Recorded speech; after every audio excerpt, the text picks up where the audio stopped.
Australia is in the grip of an unprecedented fire emergency. In the last half an hour, another 2 people have been confirmed to have been killed, bringing the total deaths to at least 21 since the fire season began in October. Those 2 people died in the Kangaroo Island bushfire in South Australia, where the community remains on high alert as that bushfire continues to burn out of control. At least 100,000 hectares has been burnt, including most of Flinders Chase National Park in the island's west. A holiday resort has also suffered significant damage, with more reports of property damage expected. The fire is at watch and act level, while the east of the island is at advice level. Britt Evans joins us live now from CFS headquarters in Adelaide. Britt, authorities gave that update a short time ago with the very sad news that 2 people had died in that fire.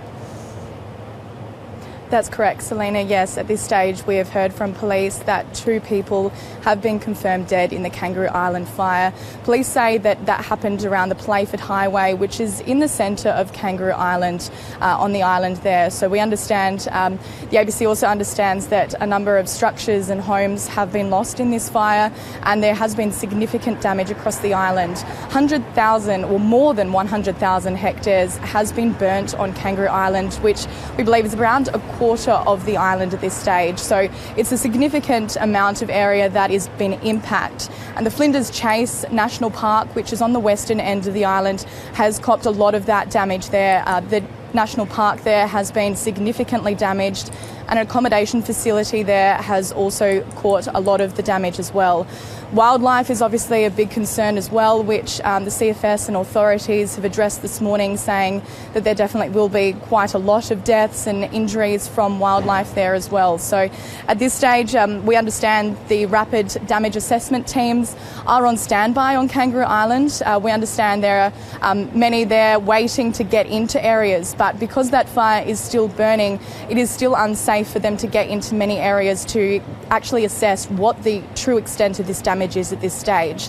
South Australia's Premier Stephen Marshall addressed the media a short time ago, saying that the fire since the 20th of December is worse than what was seen in 2007.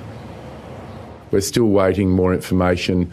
The forensic team from SAPOL is on its way. As soon as we have more detail, we'll make that known. Obviously, our focus at the moment is on informing the next of kin. Our hearts go out to the family of those people who have been affected. Again, it really does reiterate the very important message that people listen to the alerts which are coming out now from the CFS. This is a very dangerous situation on Kangaroo Island, and please stay alert to what is going on the island and obey all instructions from SAPOL. South Australian Premier Stephen Marshall there. Britt, I guess it's important to say that there are other fires burning in South Australia, but it's the Kangaroo Island bushfires that are causing authorities most concern. What has their advice been this morning? At this stage, Selena, there is still a watch and act message that's current for the western end of Kangaroo Island, and an advice message current for the other parts of the island as well. So the advice at this stage is to follow your bushfire action plan. If that is to leave and go to a safer place, do so, and do so early.